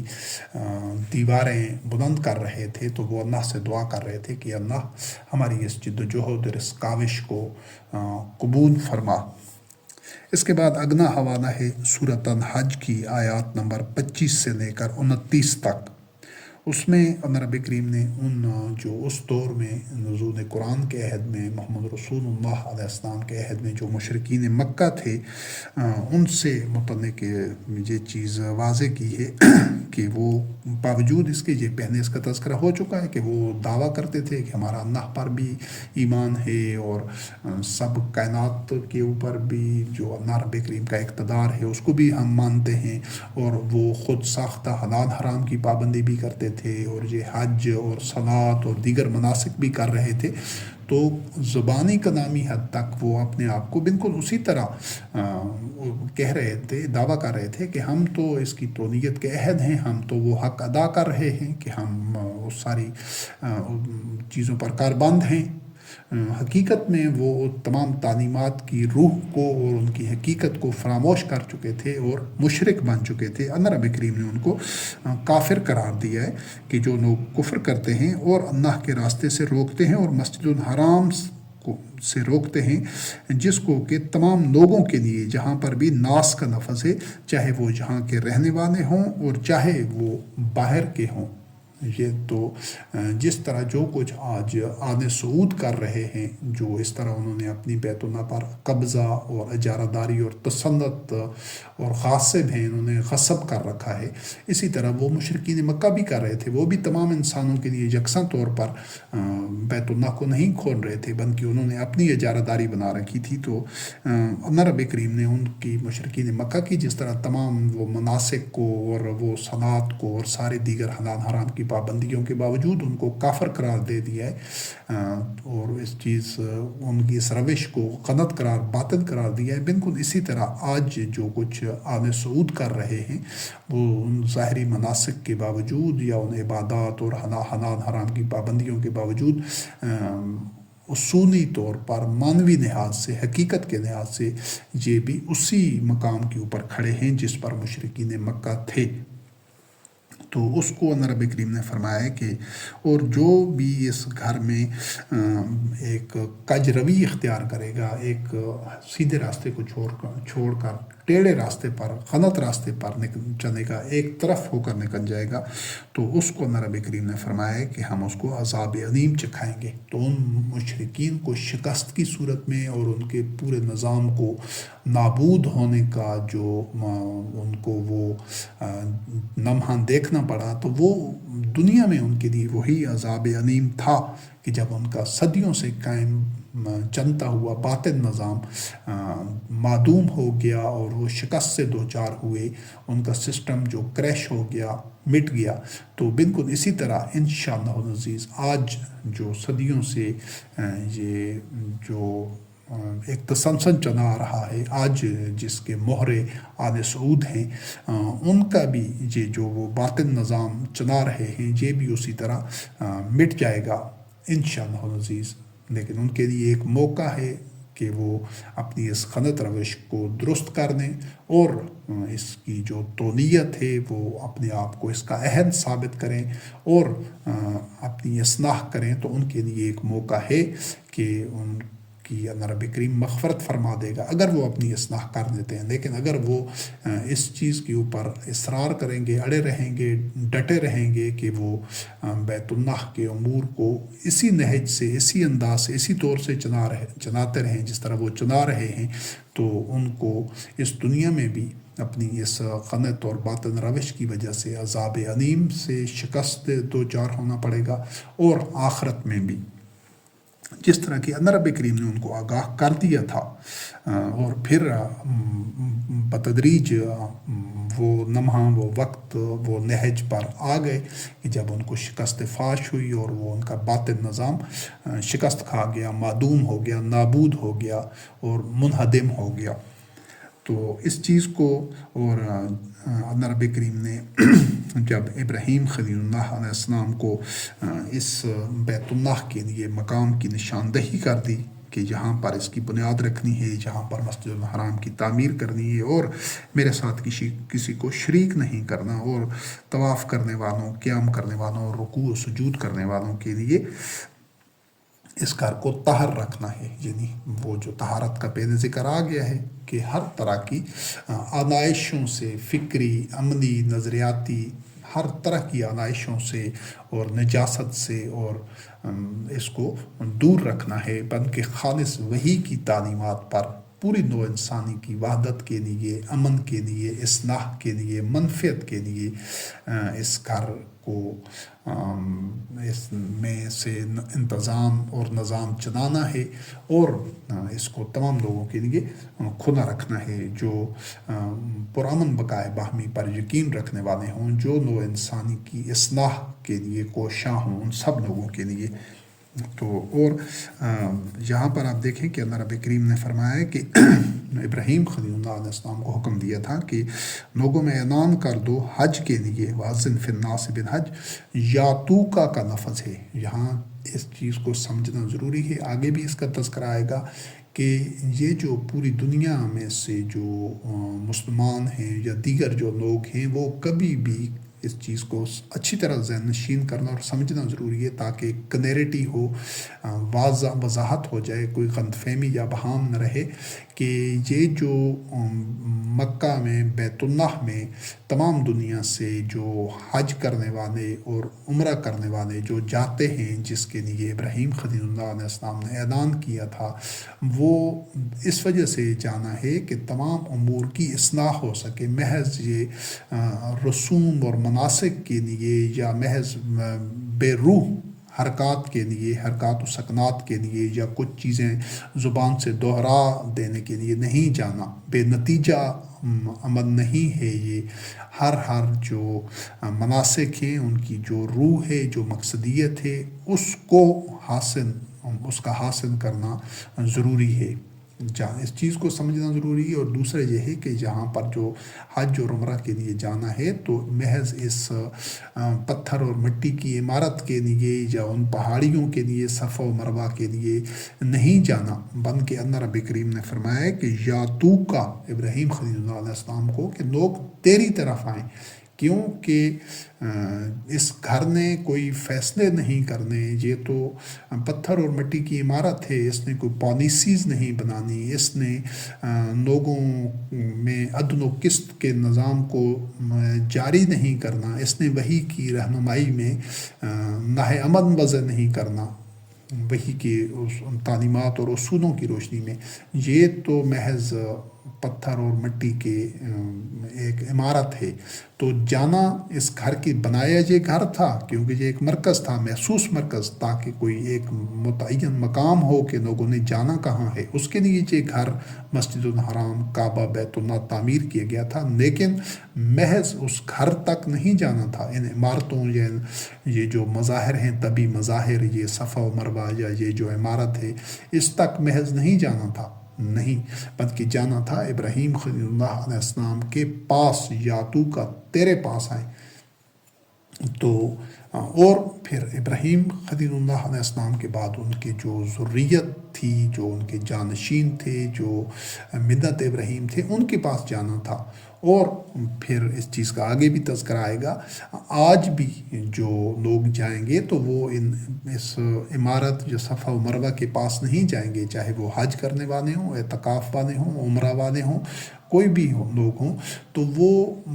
بنیادی طور پر جائیں گے امام الناس کے پاس، وہ جو ابراہیم خلیل اللہ علیہ السلام کا، محمد رسول کا، اسماعیل علیہ السلام کا جانشین ہوگا، جو ان کا اہل ہوگا، جو ان کی ذریت میں سے ہوگا، جو ملت ابراہیم میں سے ہوگا، ایک امام، اس کے پاس جائیں گے، اور اس کی جو شورا ہوگی اس کے پاس جائیں گے، جہاں سے عدل و وحی کی روشنی میں، عدل و قسط کی بنیاد کے اوپر تمام امور طے کیے جائیں گے، پالیسیز بنائی جائیں گی، اور تمام پالیسیز کا جائزہ لیا جائے گا، اصلاح اور امن کے اقدامات طے کیے جائیں گے۔ اور یہ سارے وہ جو مقصدیت ہے وہ یہ ہوتی ہے، ورنہ یہ نہیں ہے کہ محض ان بے جان پہاڑیوں یا اس ایک کمرہ نما عمارت تک گئے اور پھر واپس آ گئے اور گناہ بخشے گئے، یہ مقصد نہیں ہے حج و عمرہ کا۔ اب عصر حاضر میں صدیوں سے یہی مقصد بن گیا ہے، بالکل اسی طرح جس طرح مشرکین مکہ کے عہد میں بھی اس کی مقصدیت کو فراموش کر دیا گیا، اس کے جو ظواہر تھے ان کو باقی رکھا گیا، اور اس میں بھی پھر رد و بدل اپنے طور پر وہ وقت کے ساتھ ساتھ کرتے رہے کہ وہاں پر لات، منات اور عزا۔ آج یہ فرق ہے کہ آج یہاں پر اس طرح مٹی اور پتھر کے بت نہیں رکھے گئے، لیکن جو بت پرستی ہے، جس طرح حرم کے ساتھ حرمین ان کو بنا دیا گیا ہے، آج کے جو مشرکین ہیں صدیوں سے انہوں نے بیت اللہ جو کہ ایک واحد حرم ہے، اس کے ساتھ انہوں نے مدینہ میں نبی کریم علیہ السلام کی قبر کو بھی دوسرا حرم بنا دیا اور حرمین قرار دیا ہے۔ تو سب سے بڑا شرک یہی ہے۔ آج اس بت پرستی کی اور اس شرک کی شکل تبدیل ہو گئی ہے، لیکن اس کی معنویت اور حقیقت ایک ہی ہے۔ اور یہ بھی جس طرح آج کے دور کے یہ جو اپنے آپ کو مسلمان کے قرار دے رہے ہیں، جو قوم اور جو ملت ہے، جو خود کو ملت ابراہیم خلیل اللہ علیہ السلام قرار دیتی ہے، وہ بھی مشرکین مکہ میں اور ان میں اصولی طور پر کوئی بڑا واضح بنیادی فرق نہیں ہے، صرف جو نوعیت ہے بتوں کی وہ مختلف ہو گئی ہے کہ اس وقت لکڑی اور پتھر اور مٹی کے اور دھاتوں کے بت تھے، تو آج وہ بت مختلف قسم کے عقائد، نظریات اور قرآن مجید کے علاوہ دیگر کتابوں کی صورت میں، شخصیات کی صورت میں، مقامات کی صورت میں آج اور بہت سارے بت قبروں کی صورت میں بن گئے ہیں، ورنہ حقیقت میں صرف انداز اور پیٹرن بدلا ہے، ابلیس کا اور شیاطین کا، اولیاء شیاطین کا طریقہ واردات بدلا ہے، ورنہ واردات وہی ہے۔ تو اس چیز کو سمجھنا ضروری ہے۔ تو یہ جو جانا تھا، یہ اس وقت بھی ابراہیم خلیل اللہ کے پاس جانا تھا اپنے معاملات طے کرنے کے لیے، تمام زندگی کے شعبوں میں وحی سے رہنمائی دینے کے لیے، اور آج بھی جب تولیت کعبہ ان لوگوں کے پاس ہوگی انشاءاللہ باذن اللہ، جو متقین ہوں گے، جو واقعتاً ابراہیم خلیل اللہ علیہ السلام کے اہل اور اس کی ملت اور ذریت میں شامل ہوں گے، تو لوگ ان کے پاس جائیں گے، امام الناس کے پاس جائیں گے اور اس کی شورا کے پاس جائیں گے، وہ جو ایگزیکٹو لوگ ہوں گے، آمنہ ہوں گے، اور جو مختلف شعبہ جات ہوں گے، ان کے پاس پاس جہاں سے پالیسیاں بن رہی ہوں گی، رہنمائی مل رہی ہوگی، ان کے پاس جائیں گے. جانا بیت اللہ میں ہی ہے، مسجد الحرام میں ہی ہے، وہاں پر مناسک بھی ہوں گے یہی جو قرآن مجید میں بیان شدہ ہیں. طواف بھی ہوگا، صفا مروہ کا طواف بھی ہوگا، لیکن ان کی جو روح ہے اس کو بحال کرنا ضروری ہے. ان تمام مناسک کی اور اس جو سفر ہے اور اس وہاں سے امن کو یقینی بنایا جائے گا اور لوگوں کی منفعت کو. تو یہ صرف جو عمارت کی حد تک یا ان صفا و مروہ کی جو پہاڑیوں کے پاس جانا ہے وہاں پر جانے سے محض رسوم اور مردہ رسوم اور مناسک تو ادا ہو جاتے ہیں، لیکن مقصدیت حاصل نہیں ہوتی. تو اور اس کے لیے بھی اللہ رب کریم نے فرمایا ہے کہ لوگ تمہارے پاس پیدل آئیں گے اور کمزور جانوروں پر آئیں گے اور دور دراز کے سفروں سے. یعنی تمام وہ اقوام، وہ لوگ، وہ مختلف جو ادیان کے ہوں، مختلف ملت کے لوگ ہوں، جو مظلوم ہوں گے، کمزور ہوں گے، یا جو کسی بھی طرح کی بدحالی میں مبتلا ہوں گے، کسی طرح کی ان کو ضرر پہنچا ہوگا، ان کے ساتھ کوئی ناانصافی یا ظلم ہوا ہوگا، وہ کچنے گئے ہوں گے، دبائے گئے ہوں گے، تو وہ تمام کے تمام اپنے اس تنافی کے لیے اور اپنے بنیادی انسانی حقوق اور ضروریات اور انسانی آزادیوں کے لیے اور یکساں جو ان کو اپنے ارتقاء کے اور تعمیر و ترقی کے اور اصلاح کے مواقع جو انسان کو پیدائشی حق کے طور پر اللہ رب العزت نے دیے ہیں، ان کو یقینی بنانے کے لیے، امن و سلامتی کے لیے، اپنی منفعت کے لیے وہ اس گھر میں جائیں گے انشاءاللہ عزیز. اور یہی مقصد تھا اس گھر کے تعمیر کا. اور آگے جو اللہ رب کریم نے واضح کیا ہے، یشہدوا منافع لہم وَيَذْكُرُوا اسْمَ اللَّهِ فِي أَيَّامٍ مَّعْلُومَاتٍ، کہ لوگ مشاہدہ کریں، دیکھیں کہ یہ گھر نو انسانی کی منفعت کو کس طرح یقینی بناتا ہے. تو ابھی موجودہ دور میں نہ تو یہ گھر کسی بھی طرح کی نو انسانی کو اس گھر سے، مسجد الحرام سے کوئی منفعت نہیں حاصل ہو رہی، سوائے اس کے کہ جو یہ سعودیوں کے، سعودی عرب کا جو بزنس ہے، جو ان کے معاشی اور مالی مفادات ہیں وہ ان کو حاصل ہو رہے ہیں. ورنہ نو انسانی کی، مظلوموں کی یا دیگر جو انسان ہیں جو کچنے ہوئے ہیں، پسے ہوئے ہیں، جو محروم ہیں، جن کے ساتھ ظلم اور زیادتی کر رہے ہیں، جو استبداد ہے، جو طاغوت ہے، تو اس گھر میں ابھی مسجد الحرام میں ایسے مظلوموں کی منفعت کے لیے کوئی سامان، کوئی اقدام نہیں ہو رہا، بلکہ یہ جو آل سعود ہیں انہوں نے اپنی چودراہٹ اور اپنی دادا گیری کے لیے، اپنی بدمعاشی کے لیے، اثر و رسوخ کے لیے اس گھر کے اوپر قبضہ اور تسلط جمایا ہوا ہے، ورنہ وہ اس کے حقیقی اہل نہیں ہیں. تو اس چیز کو سمجھنا ضروری ہے. اور پھر اللہ رب کریم نے جو اپنی رزق دیا ہے انعام کی صورت میں اس کے اوپر، تاکہ وہ اللہ کا نام لیں، ان کی قربانی دیں. اور جو لوگ اس میں دنیا بھر میں جو اس وہاں پر موجود بھی ضرورت مند ہیں، ان کی جو بنیادی انسانی ضروریات ہیں، ان کے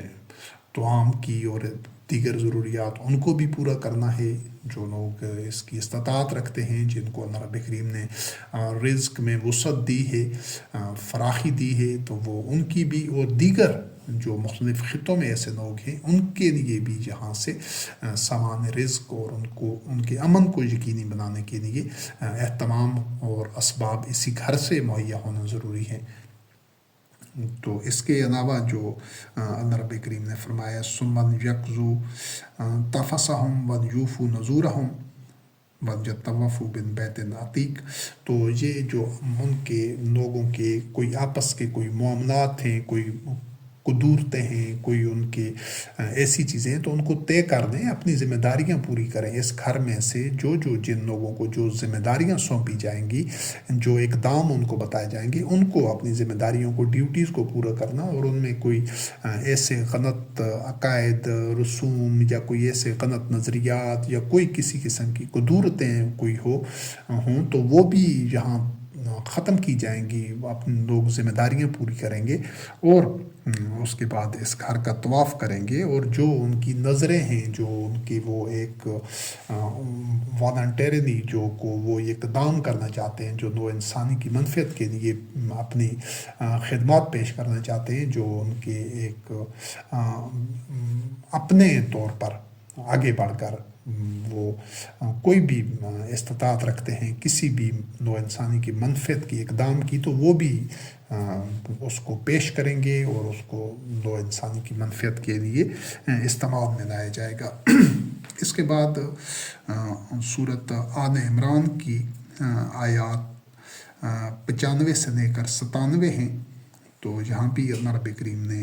ابراہیم خلیل اللہ علیہ السلام سے متعلق فرمایا ہے کہ ان سے کہہ دیجئے، نبی کریم علیہ السلام کو کہ ان سے کہہ دیجئے کہ اللہ رب کریم نے جو کچھ بیان کیا ہے وہ صدق پر مبنی ہے، قل صدق اللہ، تو تم سب ملت ابراہیم کا اتباع کرو، وہ حنیف تھے، یکسو تھے، یک رخ تھے، وہ مشرک نہیں تھے، اور پہلا گھر جو مکہ میں تعمیر کیا گیا تھا برکت والا، وہ ہدی للعالمین ہے۔ تو چونکہ ہماری اس نشست میں اس بیت اللہ کی تعمیر کے مقاصد کو اور اہداف کو سمجھنا کے لیے یہ پہلی نشست پہلا حصہ ہے، تو یہاں یہ سمجھنا ضروری ہے کہ یہ گھر ہدی للعالمین ہے، جس طرح نبی کریم علیہ السلام رحمت للعالمین ہے، اللہ رب العزت رب العالمین ہے، تو اسی طرح قرآن کریم ہدایت ہے عالمین کے لیے، اللہ رب العزت، نبی کریم علیہ السلام، قرآن کریم یہ عالمین کے لیے، سب انسانوں کے لیے ہیں۔ تو اسی طرح یہ جو گھر ہے بیت اللہ ہے، یہ ہدی للعالمین ہے، تمام اقوام کے لیے ہدایت کا سامان فراہم کرنے والا، جہاں سے اسباب اور ذرائع اور سامان میسر ہو، دستیاب ہو، اس گھر میں سے تمام اقوام کے لیے، عالمین تمام اقوام اس میں شامل ہیں، صرف مسلم قوم نہیں ہے۔ تو جب دوسری اقوام کے لیے اس گھر کے دروازے ہی بند کر دیے جائیں تو لوگوں کو تو یہ اللہ کے راستے سے روکا جا رہا ہے، اللہ کے راستے پر چلنے کے لیے ان کے لیے حالات سازگار اور موافق نہیں کیے جا رہے، بلکہ اس کے اوپر تو ابھی جو صورتحال ہے تو اقوام کے لیے تو اس گھر کے دروازے بند ہیں، تو یہ ان کی ہدایت کا کیا سامان کرے گا؟ یہاں پر تو جو مسلمان خود جاتے ہیں وہ بھی مردوں کی طرح اور عقل و شعور اور فکر سے عاری ہو کر محض وہاں پر ایک چکر لگا کر اور سر منڈوا کر واپس آ جاتے ہیں۔ تو یہ ہدایت کا سامان اقوام عالم کے لیے، عالمین کے لیے کہاں ہو رہا ہے، جبکہ مقصد تعمیر یہ ہے کہ اس گھر سے تمام عالمین کے لیے جو لوگ بھی وہاں جائیں ان کی ہدایت کو یقینی بنایا جائے، ان کو ہدایت کا سامان، چاہے وہ ہدایت دنیاوی امور کے لیے ہو یا اخروی زندگی سے متعلق تمام ان کے معیشت، معاشرت، اخلاقیات، عدل و قسط، نظام تعلیم، صنعت، تجارت، زراعت، کوئی بھی شعبہ زندگی، میڈیکل کوئی بھی ہے، سائنس، ٹیکنالوجی، اس سے متعلق رہنمائی بھی اسی گھر سے ملنی ہے انشاءاللہ عزیز، اور ملنی چاہیے اور ملے گی انشاءاللہ، لیکن ابھی نہیں مل رہی کیونکہ یہ لوگ اہل نہیں ہیں۔ تو یہ ہے ہدی للعالمین کا درست مفہوم، برکت والا، بے برکت مبارکن، برکت۔ تو آج تو وہی بات ہے، اس کی مقصد تعمیر کا ہی کسی کو شعور نہیں ہے، نہ ماشاء اللہ، تو یہ پھر اس کے تقاضوں کو کس طرح پورا کر سکتے ہیں؟ اس میں آیات بینات ہیں، مقام ابراہیم ہے اس گھر میں، کہ جس مقام پر ابراہیم خلیل اللہ علیہ السلام کھڑے تھے، جس نصب العین کو لے کر، تو جو بھی اس گھر میں کھڑے ہوں گے، تمام اس گھر سے وابستہ لوگ جو ملت ابراہیم خلیل اللہ علیہ السلام میں شامل ہوں گے، وہ دنیا کے کسی بھی کونے میں، کسی گوشے میں، کسی مقام پر ہوں گے، تو وہ اپنے سامنے وہ اسی منصب اور مقام پر کھڑے ہوں گے، وہ اسی نصب العین کو، اسی رویا کو، اسی ہدف اور اسی خواب کو لے کر چل رہے ہوں گے شاہراہ حیات کے اوپر۔ یہ ہے مقام ابراہیم۔ اور جو بھی ومن داخلہ کان آمنا، کہ جو بھی اس میں داخل ہو گیا اس کے لیے امن یقینی ہے۔ آج عملی طور پر آپ دیکھ رہے ہیں اس مقصد کو بھی فراموش کر دیا گیا ہے، اس ہدف کو بھی، یہ کوئی اس کو پرکھتا ہی نہیں ہے کہ پوری دنیا کے 2.25 ارب مسلمان ہیں، وہ اس گھر سے وابستہ بھی ہیں، اس میں داخل بھی ہیں، حج و عمرہ کے لیے بھی جاتے ہیں، اسی کی طرف رخ کر کے صلات بھی ادا کر رہے ہیں، لیکن ان کو امن میسر نہیں، بلکہ وہ طاغوت کا تختہ مشق ہیں، اور مختلف خطوں میں جو جنگیں ہیں، فسادات ہیں، تو ان کو تو امن کسی طرح ہی نہیں ہے۔ حالانکہ جو بھی اس گھر سے وابستہ ہو گیا، جس کا یہ قبلہ ہے، جس کا یہ جو لوگ یہاں حج اور عمرہ کے لیے آئیں اور اس سے وابستہ ہوں، وہ ملت ابراہیم میں ہوں، تو یہ گھر ان تمام کے امن کو یقینی بنانے کے لیے تمام مؤثر اقدامات کر رہا ہو، اور اس کو یقینی بنائے سارے جو لوگ ہیں، جو بھی اس میں داخل ہونے والے ہیں، ان کے امن کو یقینی نہیں بنایا جا رہا، بلکہ پہلے بھی واضح کیا گیا ہے بار بار کہ محض کچھ مناسک اور رسوم ہیں، بے مقصد اور بہرو مردہ رسوم ہیں، جن کو عقل، فکر، شعور اور بصیرت سے عاری لوگ جاتے ہیں، اور گناہ بخشوانے کا ایک خود ساختہ اور من گھڑت تصور جو باطن ہے، کہ جہاں پر گناہ بخشوانے کا کوئی سلسلہ نہیں ہے۔ قرآن کریم میں ایسا کوئی تذکرہ نہیں ہے کہ یہ بیت اللہ کا حج اور عمرہ گناہ بخشوانے کے لیے، بلکہ نہیں، یہ نوع انسانی کی منفعت کے لیے ہے، ان کے امن کو یقینی بنانے کے لیے ہے، ان کو دنیا و آخرت کے تمام معاملات میں رہنمائی دینے کے لیے یہ گھر ہے۔ تو لیکن یہ جب مشرکین مکہ کی طرح اس کا باطن مصرف اس گھر کا بنا دیا گیا کہ یہ گناہ بخشوانے کے لیے ہے، قرآن کریم میں ایسا کوئی تصور نہیں ہے۔ اور یہاں پر اللہ رب کریم نے فرمایا وَلِلَّهِ عَلَى النَّاسِ حِجُّ الْبَيْتِ مَنِ اسْتَطَاعَ إِلَيْهِ سَبِيلًا۔ یہاں پر آپ پھر دیکھیں کہ یہ مسلمانوں یا مومنوں کے لیے حج نہیں ہے، تمام لوگوں کے لیے ہے۔ تو یہاں پر سب لوگوں کو اجازت نہیں ہے حج کے لیے، حالانکہ حقیقت میں حج اس گھر کے دروازے تمام لوگوں کے لیے کھلے ہونے چاہیے۔ اور جو اللہ رب کریم نے فرمایا کہ ان ہدایات سے کفر کرے گا، یعنی اس گھر کو ان مقاصد کے لیے استعمال نہیں کرے گا، تو اللہ رب کریم تو تمام عالمین سے غنی ہے، اس کو تو کسی کی ضرورت نہیں ہے۔ یعنی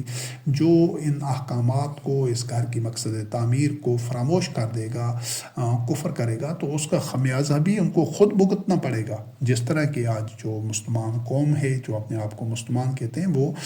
اس کا خمیازہ اور اس کی سزا خود مقافات امن کی صورت میں بھگت رہے ہیں، کہ وہ جس ذلت میں، پستی میں، انتشار میں، تفرقہ میں اور مغلوبی کی حالت میں ہیں، جہالت میں ہیں، وہ صرف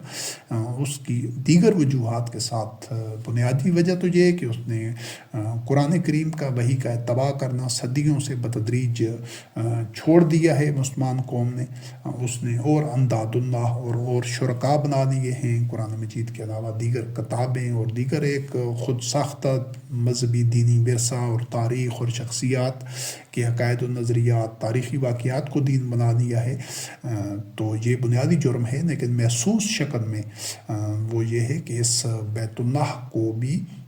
جو کچھ اللہ رب کریم نے اس کا مقصد تعمیر بیان کیا ہے، اس کو اکثر فراموش کر دیا گیا ہے۔ تو یہی وہ کفر ہے جس کے مرتکب صدیوں سے بتدریج یہ مسلمان قوم ہوتی آ رہی ہے، اور اس کو سزا بھی بھگت رہے ہیں، کیونکہ اللہ رب کریم تو غنی ہے تمام اقوام سے۔ اس نے تو احکامات اور اپنا امر دے دیا ہے، اپنے کلمات اور اپنی سنت بھی واضح کر دی ہے کتاب اللہ میں، اپنا اذن بھی اور اپنی مشیت بھی واضح کر دی ہے۔ اب کوئی اس کو اپنائے گا تو اس کو ثمرات ملیں گے، جو وحی کا اتباع کرے گا، اور جو کفر اختیار کرے گا تو ان کو اس کی سزا بھگتنی ہوگی۔ یہی مقافات امن ہے۔ اور سورۃ المائدہ کی آیات 97 سے لے کر 98 تک ہیں کہ اللہ رب کریم نے اس گھر کو، بیت الحرام کو قیام للناس بنایا ہے، اور جو حرمت والا مہینہ ہے، اور جو لوگ تحفے تحائف بیچتے ہیں اور جو پائے بیچتے ہیں اس گھر میں قربانی کے لیے، تو یہ سب تاکہ لوگ جان لیں کہ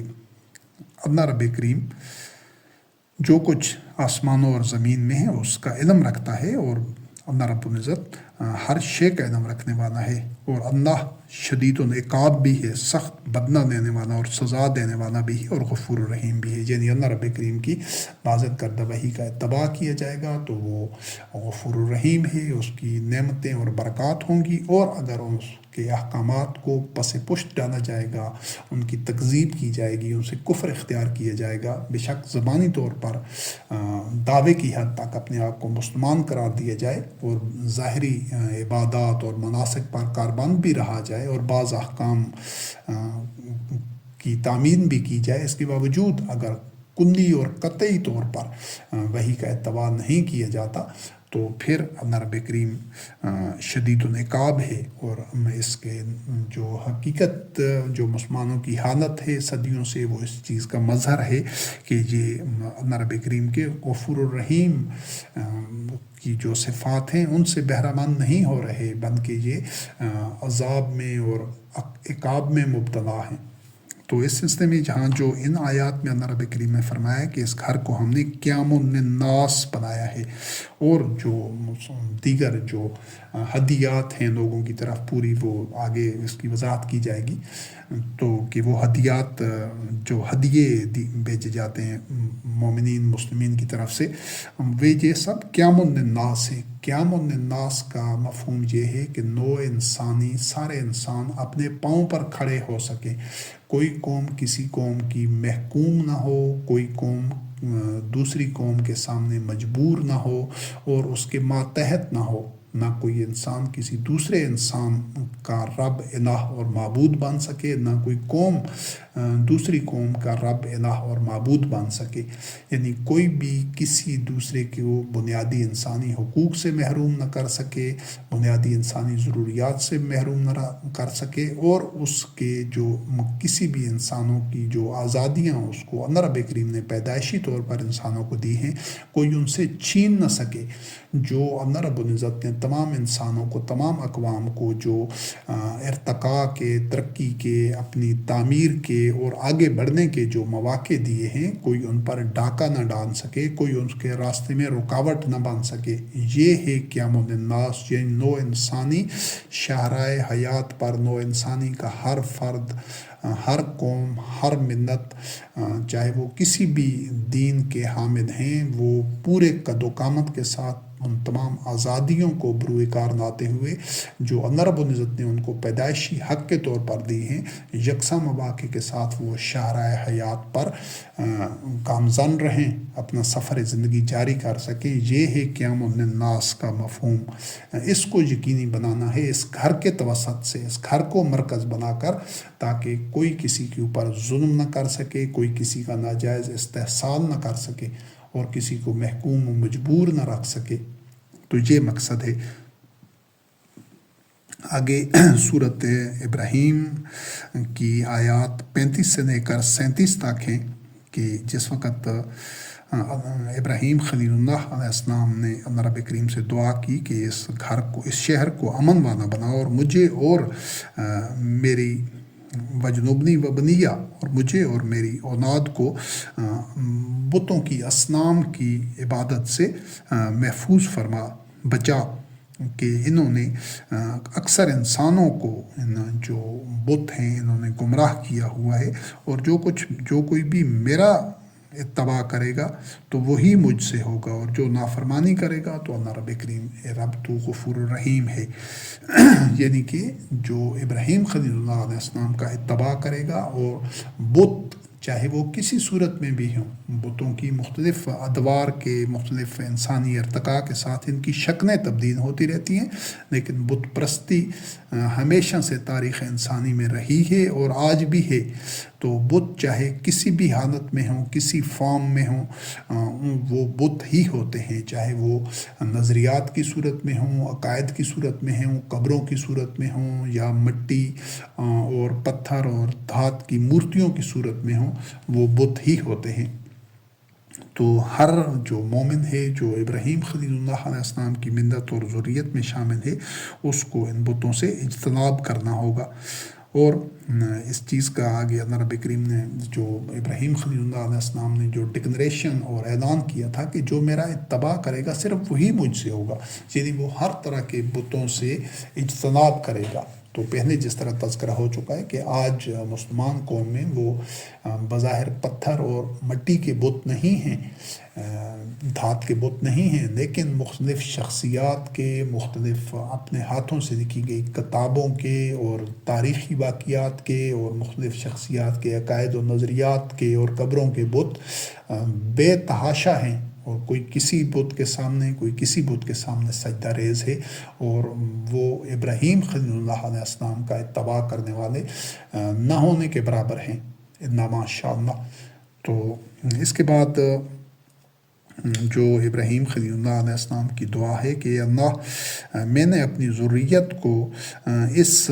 غیر ذی زرع یعنی بنجر اور ویران وادی میں ان کو سکونت دی ہے، تیرا گھر وہاں پر تعمیر کیا ہے، بیت اللہ مسجد الحرام تیرے گھر کے پاس، بیت المحرم کے پاس، تو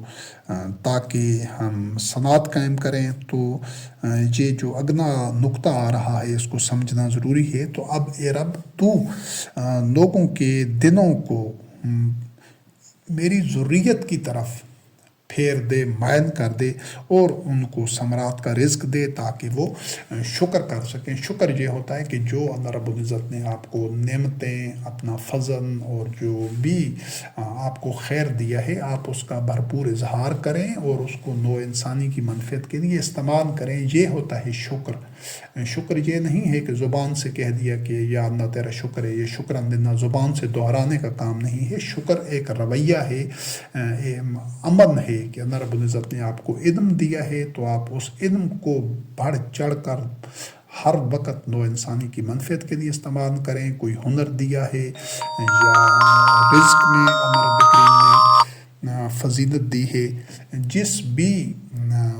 ضمن میں اللہ رب کریم نے آپ کو فضیلت دی ہے، برتری دی ہے، تو اس کو بڑھ چڑھ کر نوع انسانی کی منفعت کے لیے صرف کریں گے تو یہ شکر ہوگا۔ شکر عملی ایک رویوں کا نام ہے۔ تو اگر جو بھی اللہ رب العزت نے آپ کو ہنر، صلاحیت اور جو اکتساب رزق میں فضیلت دی ہے، جو کچھ رزق دیا ہے، اس کو آپ دبا کر رکھیں گے، اپنے تک محدود رکھیں گے، روک کر رکھیں گے، اور دوسروں کی منفعت کے لیے اس کو کھلا نہیں رکھیں گے، زیادہ سے زیادہ لوگوں کی منفعت کو اور اصلاح کے لیے اس کو خرچ نہیں کریں گے، تو یہ بخل ہوگا۔ مومن بخل نہیں کر سکتا۔ تو یہ وہ اللہ رب کریم نے جو ابراہیم خلیل اللہ علیہ السلام نے جو دعا کی تھی کہ لوگوں کے دلوں کو میری ذریت کی طرف پھیر دے۔ دوبارہ اس چیز کو سمجھ دیں کہ یہ جو اس وقت بھی جب ابراہیم خلیل اللہ علیہ السلام تھے تو وہاں پر بھی تذکرہ تھا کہ لوگ تیری طرف آئیں، یعنی اس گھر یا عمارت یا صفا و مروہ کی طرف نہیں جانا، یہ موجود ضرور ہیں، مرکز یہ ہیں، لیکن جانا ابراہیم خلیل اللہ علیہ السلام کی طرف تھا۔ تو اب یہاں پر جو ابراہیم خلیل اللہ علیہ السلام کی دعا ہے اس میں بھی اللہ رب کریم نے یہ جو واضح کیا ہے قرآن مبین میں کہ یہ جانا ابراہیم خلیل اللہ علیہ السلام کی ذریت کے پاس تھا، دنوں نے ادھر پھرنا تھا۔ تو آج جو آل سعود ہیں ان کے پاس تو نہ کوئی جاتے ہیں اور نہ ان کا کوئی عمل دخل ہے عالمی امور میں، وہ تو اپنی اسراف، تبذیر اور اپنی جو شہوات اور جو ہوائے نفس ہے اس کے پیچھے بھاگ رہے ہیں، دوڑ رہے ہیں، اسی میں وہ غنتاؤں پہ جا ہیں۔ تو نہ تو یہ صدیوں سے جو حج اور عمرہ کرنے والے ہیں وہ نہ تو کوئی ذریت ابراہیم خلیل اللہ علیہ السلام اور ملت ابراہیم کے پاس صدیوں سے تو نیت کعبہ رہی ہے، نہ لوگ ان کی طرف ان کے پاس جاتے ہیں، وہ اسی مٹی اور پتھر کی عمارت کے پاس جاتے ہیں اور صفا و مروہ ان پہاڑیوں کے پاس اور سر منڈانے کے لیے، ورنہ اس مقصدیت کو فراموش کر دیا گیا ہے۔ تو یہ جب تو نیت کعبہ اس کے عہد لوگوں کے پاس ہوگی انشاءاللہ العزیز باذن اللہ، تو پھر لوگ ان کے پاس جائیں گے، امام الناس کے پاس جائیں گے، اس کی شورا کے پاس جائیں گے، اور جو مختلف شعبے ہوں گے، جو مختلف زندگی کے مختلف گوشوں سے متعلق جو پالیسیاں، جو رہنمائی اور جو قوت نافذہ اور جو وسائل سب کچھ کا مرکز بیت اللہ ہوگا، تو پھر یہ ہوگا ابراہیم خلیل اللہ علیہ السلام کی ذریت کے پاس جانا بیت اللہ میں ہوگا، کعبہ میں جانا ہوگا، مسجد الحرام میں جانا ہوگا، لیکن جانا امام الناس کے پاس ہوگا، ابراہیم خلیل اللہ علیہ السلام کی ذریت کے پاس ہوگا۔ یہ ہے اس کا درست مفہوم، اور یہاں سے پھر اللہ رب کریم نے فرمایا کہ ان کو تاکہ وہ شکر کر سکیں، وہ جو تو نے ان کو نعمتیں دی ہوں گی، جو ان کو تو نے فضیلت اور جو علم، جو ہنر، جو اکتساب رزق میں فضیلت دی ہوگی، تاکہ وہ سارے نوع انسانی کی منفعت کے لیے اس کو صرف کر سکیں۔ یہ ہے شکر۔ اور اس جو نشست ہے، یہ درس ہے، اس کے آخری حوالے کے میں جو سورت قریش کی آیات 1 سے 4 تک ہیں، اس میں اللہ رب کریم نے فرمایا کہ قریش کو مانوس کیا ہے اس چیز سے کہ وہ ان کو مانوس کرنے کے لیے کہ وہ سردی اور گرمی میں سفر کرتے تھے، تو یہ چونکہ تونیت کعبہ اس وقت ان کے پاس تھی، تو پورے عرب کے خطے میں ان کو ایک خاص مقام حاصل تھا، گو کہ وہ باطن عقائد تھے، باطن نظریات پر تھے، اور انہوں نے خود اپنے طور پر وہ اس مقصدیت کو فراموش کر دیا تھا، لیکن اس کے باوجود بھی اس پورے معاشرے میں، اس خطے میں ان کا ایک مقام تھا۔ بالکل آج جس طرح یہ سعودی عرب کا یا جو آل سعود ہے یا جن لوگوں کے پاس تونیت کعبہ ہے، یہ اس کی مقصدیت کو یکسر فراموش کر چکے ہیں، یہ اس کے عہد نہیں ہیں، اس کے باوجود پوری دنیا میں اور خاص طور پر جو مسلمان ہیں ان میں ان کا جو ایک احترام اور ان کی ایک جو فضیلت سمجھی جاتی ہے، یہ ہے باطن طور پر، لیکن اس کے باوجود آج بھی وہ اس طرح جس طرح وہ لوگوں کے ذہنوں میں ایک تاثر موجود ہے، اس وقت بھی تھا۔ تو اس کو اللہ رب کریم نے کہا ہے کہ ان کو چاہیے کہ یہ کچھ تو ان کو ملا ہوا ہے کہ وہ گرمی سردی میں ان کے قافلے چلتے رہتے ہیں، لوگوں میں ایک خاص ان کے ایک اثر و رسوخ ہے، مقام ہے، تو اس کا جو تقاضا یہ ہے کہ ان کو بھی چاہیے کہ فَلْيَعْبُدُوا رَبَّ هَٰذَا الْبَيْتِ الَّذِي، کہ وہ اس بیت کے رب کے عبد بن جائیں جو کہ نہیں تھے۔ اسی وجہ سے اللہ رب کریم نے ان کی اس ناکارہ اور بودے اور کھوکھنے نظام کو گرا دیا تھا، منہدم کر دیا تھا کہ اس میں وہ صلاحیت نہیں تھی نوع انسانی کی منفعت کی، اور وہ درست اور صالح نظام جو محمد رسول اللہ علیہ السلام بنظیر معہ رضی اللہ عنہم نے تشکیل دیا تھا، جس کی از سر نو تجدید کی تھی۔ بنیاد تو ابراہیم خلیل اللہ علیہ السلام نے رکھی تھی، آغاز بھی کیا تھا، لیکن اس کی جو تجدید تھی وہ محمد رسول اللہ علیہ السلام بنظیر معہ رضی اللہ عنہم نے کی تھی۔ تو اسی طرح پھر صدیوں کے سفر میں آج پھر انشاءاللہ العزیز باذن اللہ اس کی تجدید ہوگی کہ تونیت کعبہ آج پھر اس کے اہم لوگوں کو ملنی ہے۔ تو اس وقت بھی جس طرح اس وقت ان جو مشرکین عرب تھے، مشرکین مکہ تھے، جن کے پاس تونیت کعبہ تھی، ان کو اللہ رب کریم نے فرمایا کہ فَلْيَعْبُدُوا رَبَّ هَٰذَا الْبَيْتِ الَّذِي، کہ وہ اپنی وہ مشرکانہ روش اور اپنی باطن روش چھوڑ کر اس گھر کے رب کے عبد بن جائے۔ تو آج یہی دعوت اور یہی پیغام تمام مسلمانوں کے لیے ہے، اور خاص طور پر یہ جو جن کے پاس تونیت کعبہ ہے کہ وہ اپنی اس باطن روش کو جو صدیوں سے چلی آ رہی ہے، اس کو چھوڑ کر وہی کی بنیاد پر جو کچھ قرآن کریم میں بیان کیے گئے ان ذمہ داریوں کو سمجھیں اور ان کے عملی تقاضوں کو پورا کریں، اور اپنی اس باطن روش اور باطن نظام کو چھوڑیں، اور جس گھر کے لیے جس مقصد کے لیے یہ بیت اللہ کعبہ مسجد الحرام تعمیر کی گئی ہے، اس کے تقاضوں کو عصر حاضر کے جو زمینی حقائق ہیں ان کو مد نظر رکھتے ہوئے وہ تمام تقاضے جو قرآن کریم میں بیان کیے گئے ہیں اور جو مختلف نشستوں میں ہوں گے وہ ان کو پورا کریں، اپنی اصلاح کریں۔ تو یہ جب ان مشرکین نے اس کی پرواہ نہیں کی اور اپنی اصلاح نہیں کی، اپنی روش کو درست نہیں کیا، تو اس کا منطقی انجام تک پہنچے کہ وہ ان کا سسٹم منہدم کر دیا گیا، اس نظام کو حرف باطن کی طرح مٹا دیا گیا، اس کو جو تاریخ کے کوڑا دان میں ڈال دیا گیا، تو آج ان کی بھی جو حیثیت ہے، جو ان کی حالت ہے، یا جو ان کے مفادات ہیں، اس سب کو یکسر ان کو بھی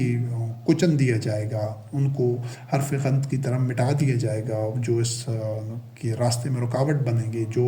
اس گھر کی جو حقیقی مقصد تعمیر ہے اس کے تقاضوں کو پورا نہیں کریں گے، جو اپنی روش تبدیل نہیں کریں گے، انہوں نے نہیں کی، تو ان کو اس کا سزا بھگتنا پڑا۔ ایک وقفہ مہلت ہوتا ہے، ایک عرصہ ہوتا ہے۔ نبی کریم صدیوں سے وہ بتدریج جو لوگ چلے آ رہے تھے، ابراہیم خلیل اللہ علیہ السلام کے بعد اگلی نسل، پھر ایک فیصلہ کن مرحلہ آ گیا، تو بالکل اسی طرح جب اصلاح کر دی گئی، تو بالکل اسی طرح اب صدیوں سے ایسا چلا آ رہا ہے کہ بتدریج یہ پستیوں میں، ذلت میں جو مسلمان قوم یا جو کعبہ کے متولی بنے ہوئے ہیں، جو اس کے عہد نہیں ہیں، یہ بتدریج پستیوں میں، ذلت، انتشار، جہالت میں گرتے آ رہے ہیں۔ لیکن ایسا ہمیشہ نہیں ہونا۔ یہ نبی کریم کا جو ایک تدبیر ہے، وہ یدبر الامر ہے، اس کا جو مکر ہے، وہ ایک پلاننگ ہے، وہ یہ ہے وَالَّذِي أَرْسَلَ رَسُولَهُ بِالْهُدَىٰ وَدِينِ الْحَقِّ لِيُظْهِرَهُ عَلَى الدِّينِ كُلِّهِ۔ تو تمام ادیان کے اوپر یہ جو دین اسلام نے غالب آنا ہے، وہ صرف اسی صورت میں اس کا مظہر اور مشہود یہ ہوگا کہ تولیت کعبہ ان لوگوں کے پاس ہوگی جو متقین ہیں، جو ابراہیم خلیل اللہ علیہ السلام کے ملت میں سے ہیں، جو تولیت کعبہ